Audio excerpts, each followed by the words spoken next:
Kroger OTR Eatery for our third edition of Bengals Nation, sponsored by Rally House. Gary Miller with you, and Chris Rankel as well. And as always, the stars of our show are Von Bell and Mike Hilton, fresh from that Cowboys game. So let's send it over to Chris now with the guys. All right, thanks, Gary. We're now joined by the two men who join us every week to talk a little Bengals football, Mike Hilton, Von Bell. Guys, tough start to the season, first 2 weeks. What's the mood like in the locker room this week as you prepare for the Jets? It's still a lot of confidence. Obviously, it's a long season, and we didn't start like we know we should have, but we know with the guys we have in our locker room and our mentality, we'll be fine. So everybody's just calm and just ready to go out there and get that first win and just get it rolling. Like Mike said, a lot of confidence, a lot of guys being the same, keeping their same routines, playing card games with each other. It's still a close-knit group. Just going out there day by day, trying to get better, and go out there and just prove the world and show our talents and try to showcase us, just getting better as a unit. Now that game against the Cowboys, coming out, you get thrown behind 14-0, first two drives, then after that, they don't really do anything against your defense. What changed after those first two drives? Just us settling down, seeing what they like to do. Obviously they were playing a backup quarterback, so we were expecting things to be a little different, but we could tell after those first two possessions what they want to do. We made our adjustments and played our game.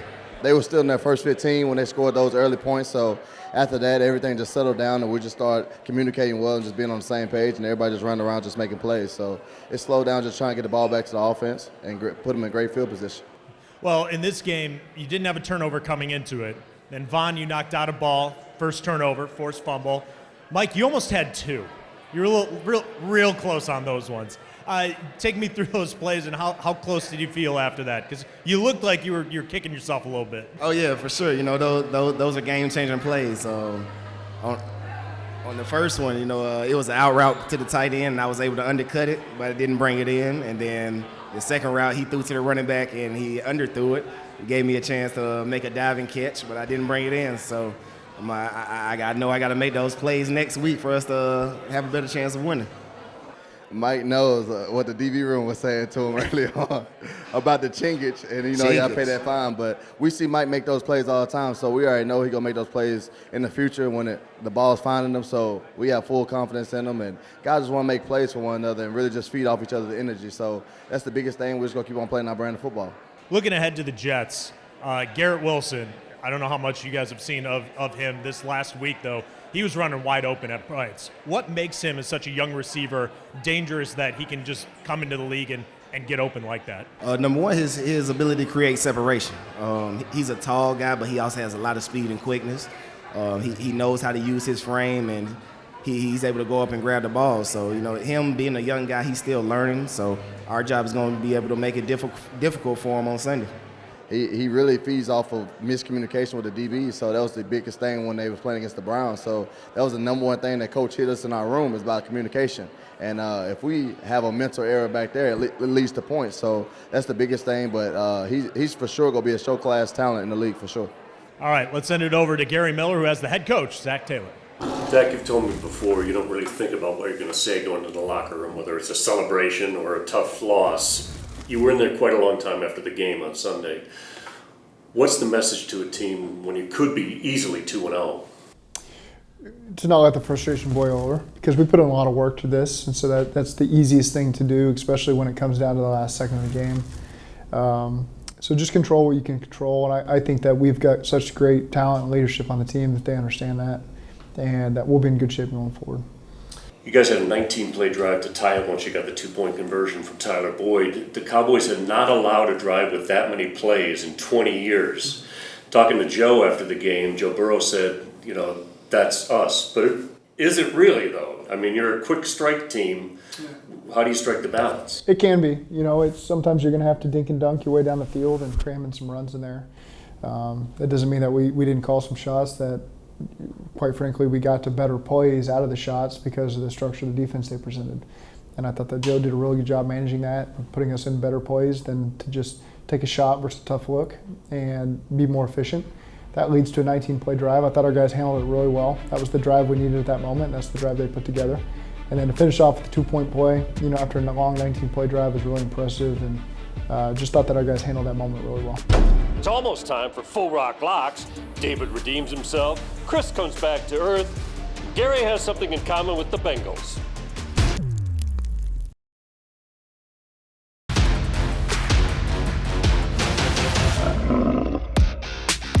Faux Rocks Locks, sponsored by Hawksworth. All right, it is time for Full Rock Locks. You're back in the positive. You came back to earth to tide, David. I am locked out. So I've got to redeem myself. I'm going first. I was going last. That was the problem. Yeah, you go first. Okay, so I'm taking, after that impressive win last week, I'm taking the Chiefs. They're given 6.5, but they're playing Indy. It's in Indy, but I got to believe the Chiefs will cover minimum touchdown. All right, for mine, I will get Patriots-Ravens in New England. Ravens are 3-point favorites. I think they're going to beat them by a lot more than 3 points with how the Dolphins game ended last week. I think they're going to be motivated. Lamar's playing really well. Those receivers are big play receivers right now. And honestly, the Patriots offense is a little suspect. We'll go with suspect. We try to be positive on this show. So give me the Ravens and more than 3 points. Well, I'm feeling good, because I was a little worried last week. I thought them Ravens was going to beat them. But I'm actually going to go with the Bills versus the Dolphins. I think this is a wake-up call for the Dolphins. They don't realize that, they're playing so well. But Buffalo by 6, I'm taking Buffalo. I think Buffalo's going to dust them off. Getting Defensive, sponsored by Blake Maislin. Today we got a special guest, one of our defensive captains. Y'all give her a loud, proud who they welcome to DJ Reader. There we go. There it is. Yes, sir. What's up, baby? My guy. Who's right here? Oh, man. Welcome to Getting Defensive. What's up? Yes, sir, my boy. It's live, huh? Yeah, I know this dope, man. Y'all doing y'all thing up here, man. Yeah. Hey, man, we glad you're coming on the show this week, man. We really appreciate that. The fans want to see it, man. We all appreciate you coming out. This is your year 7 for you? This is year 7. Year 7, first time captain? This is my first time being a captain. How I feel, man? That's a Man, lot of respect. Man, it's an honor to be a captain, man, especially to be voted on by your guys. It's something I've been working towards. It was a goal of mine this offseason. It just feels amazing to accomplish that goal, man, for sure. Man, because we look at you at that, man. You're the backbone of the defense, man. We always looking for you. We always see 98, man. We always want to see the grave digger Yes, celebration. Yeah. Hey, can you tell the people what's the grave digger celebration about? Man, I was in a rap group when I was in Houston. Okay. At lunchtime during camp, we called ourselves the Lunch Pail Crew. We get in the car, everybody just go crazy. Right. And my name was Grave Dave. So we brought our shovels to work every day. We had J.J. Watt and Clowney on our D-line. Yeah. So not much love for the rest of the guys. You know what I'm saying? There's a lot of attention. So we just called ourselves the Lunch Pail Crew, and I was Grave Dave, brought my shovel to work, and celebration kind of came off that. Yeah, everybody hit the grave digger when you made it. He was close last week. Yeah, man. Hey, can we get one this week? We're going to get one this There week. we go. There we go. Man, our first 2 games they haven't been the best, man. What do you think we need to do to get us back on track? I think as a defense, man, we just need to make a play earlier. I think somebody got to jump off the page, and whether that's on the front end or the back end, we got to make that play earlier that really, really, really turn us up as a team, because I feel like it really starts with us. And, yeah, we ain't gave up many points, but as a defense, we hold ourselves to a higher standard on hitting yardage as we've given up. And I think that's really the goal for us. Get off to a start fast, stop giving up that hidden yardage, and make sure our offense feel comfortable. For sure. Going on year 3 Yep. in the locker room. I know you've been in Houston. Yeah. But just tell us about how close this locker room is compared to the Houston locker room or places you've been before. Oh, man. Early when I was there, there's a lot of similarities. A lot of younger guys and, a good mix of older guys who played a lot of ball and understanding, trying to bring each other along with the game. But I would say our locker room is probably the least toxic football locker room I've ever been in my life. As far as everybody's competitive, the guys like being around each other. Mm-hmm. Everybody talks to each other from any group of the offensive line, defensive line, corners, y'all talking to receivers, tight ends, everybody knows each other. And I appreciate that being an older guy because, you go in a lot of locker rooms and it's not that way. For sure. That front 4, you, DJ, Trey, and Sam. Y'all make our job easy. I ain't gonna lie to you. Y'all make our job way easier. But yeah, you do. At y'all 4, man, who's probably the most competitive out of, you can go football, ping pong, everything we be doing. I think I'm silently the most competitive. I don't talk about it as much as they do. because they get frustrated with the win. I'm over there trying to play mind games of pretending like I'm not frustrated and really trying to win. But, like, I would say Trey probably the most, like, I was off thinking the that. like, as far as, like, controlling, like, he's like, it's on his face. He's mad. Like, instantly. BJ's like the art of war. BJ's trying to psych you out mentally the whole time. And it's funny to play with him. Sam don't. He competitive on the field, off the field. He not messing with us. He non-confrontational on that end. I got another question for you. Being dual sported growing up, you know, playing baseball, that was a huge background of yours.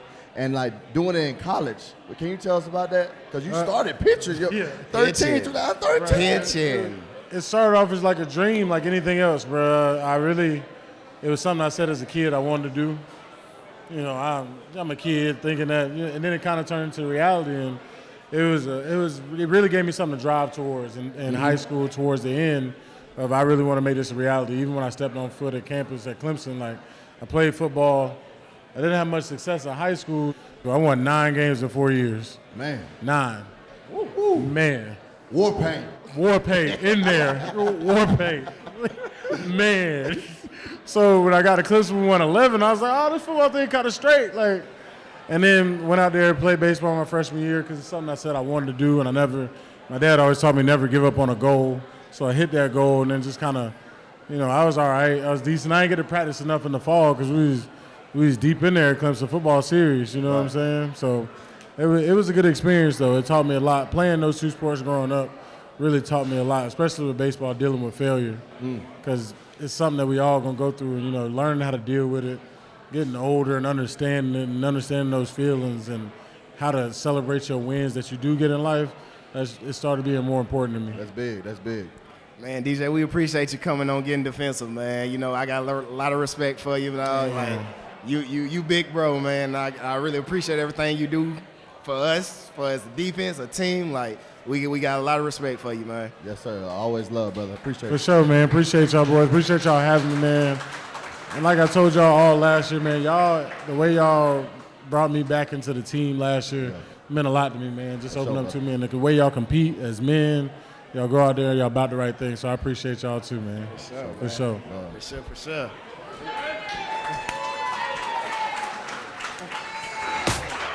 Earning Your Stripes, sponsored by Rally House. I don't know if I've ever seen this, but an AFC East team opens with 4 straight games against the AFC North. What help does it give you to see them have played 2 of your teams that you're going to face twice this year? Obviously, we know the Ravens, we know the Browns, we know their style of play. At the same time, their style of play is different than ours sometimes. So they've got unique offenses. You got to find what benefits you. We played these guys last year. It's the same defensive structure they had a year ago. A couple different pieces that they have.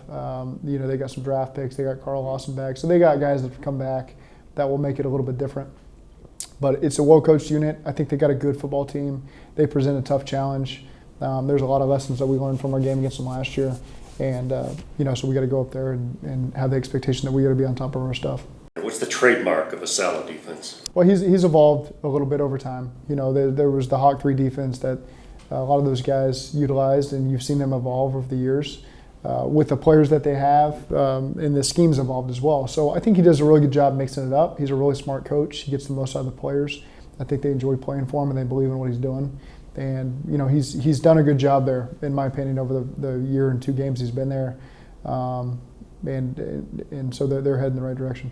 You know, what is that veteran leadership, the fact that he's seen so much, and especially in your division for a lot of years? He plays on time, he plays with confidence, and he can make any throw on the field.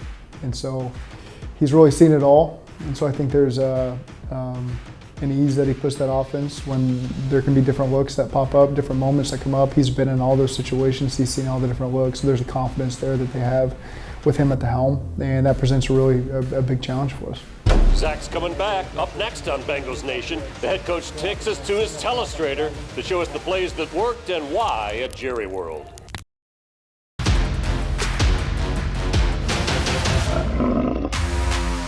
Coach Taylor's Breakdown, sponsored by Everdry. All right, a couple plays from the Dallas game. Starting off with the defense here.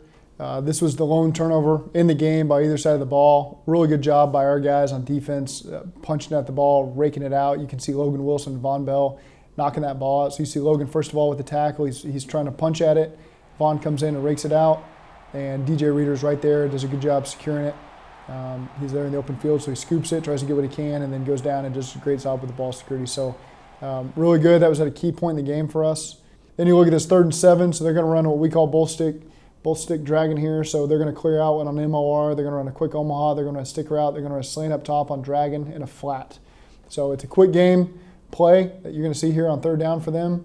And our guys do a really good job staying tight in coverage. As you can see, DJ isn't getting the credit for the sack, but you see the bull rush that he has on the left guard there that makes the quarterback move off his spot, and then that's where Sam comes into play to get the sack. So really good complementary play there by our defensive line.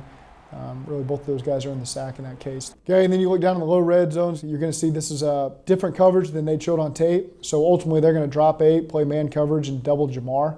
And so you can see they're going to bracket Jamar from inside out. They're going to play man coverage here. He's going to match the peeler's going to match the back here, and then they're going to play man coverage on T on the back side there. So they got plenty of guys underneath that allows the protection to hold up for a long time.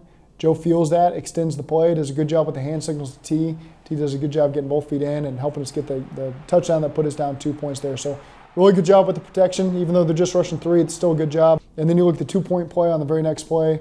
So we lost Drew Sample, so Samaje had to step up here and play the role of Drew. So we were technically in an 0-2 personnel. We're in a full slide protection. We want 2-on-1. It was hard to determine where number 11 was going to line up. He lined up on the right, the left, the middle, everywhere. So in this case, he happened to line up over the tight end, and Samaje does a great job working his hands, staying in position. This is really a complimentary play for us. We're running across the end zone. That's what the corner plays. TB does an excellent job selling it. Really well executed, good protection, good job by Joe resetting the protection and finding TB who wins his one-on-one. So really good play there to tie the game for us. We haven't heard the last from the head coach, Zach Taylor. One more time, we'll hear from him today on Sunday's Showdown. This is my glory.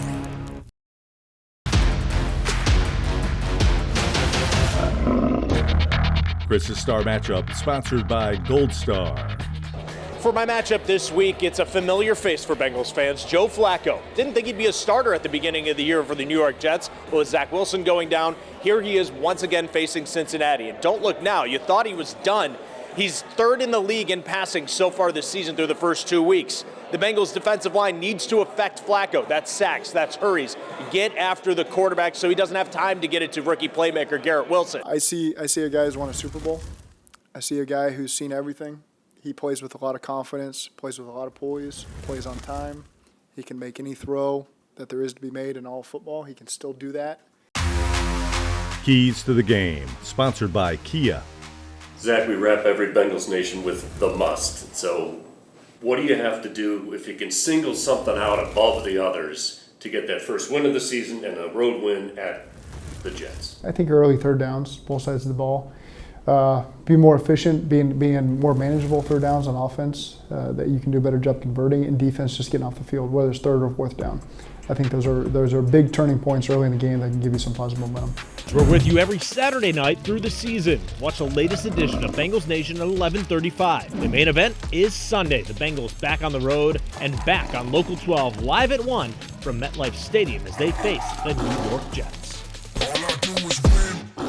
I know, unfortunately, Drew Sample's down.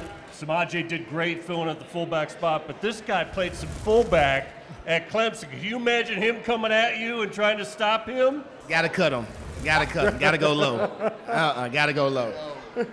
How good were you? I was all right. In high school, I was really good. At Clemson, I would get in there early on the little 4th down plays. I can block, though. I was a 3-star guard coming out. So I feel like, I was really good at getting my guy. We scored a couple touchdowns. I did my job. We practiced on a fake all year and never got the ball.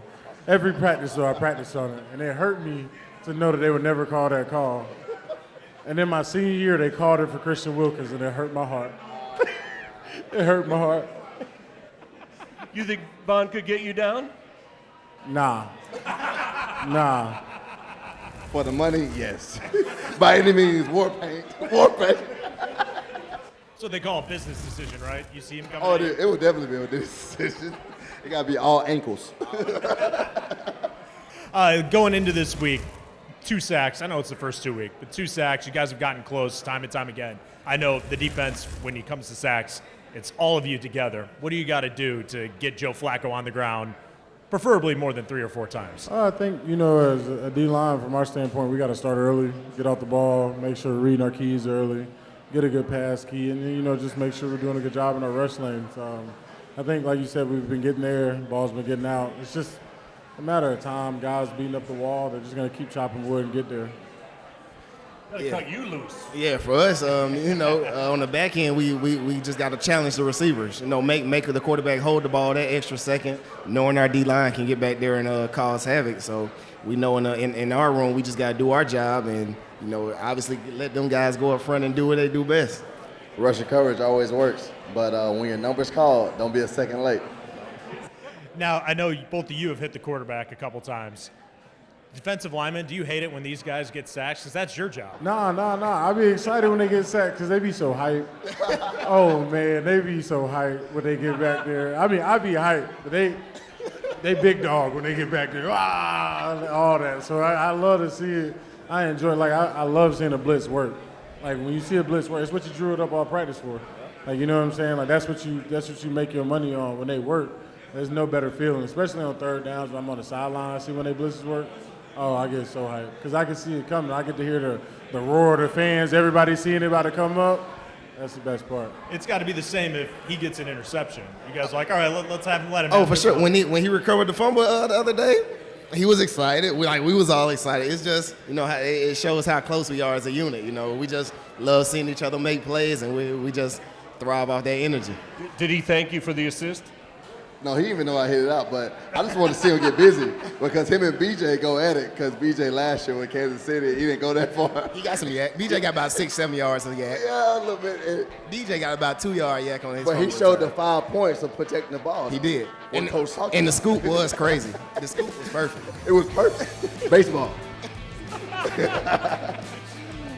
Every week it gets better. We're so glad to have DJ along, and of course Mike and Vaughn and Chris and David Fulcher and Zach Taylor and all his contributions, and you out here at our Kroger OTR Eatery in person. We'll see you next week on Bengals Nation.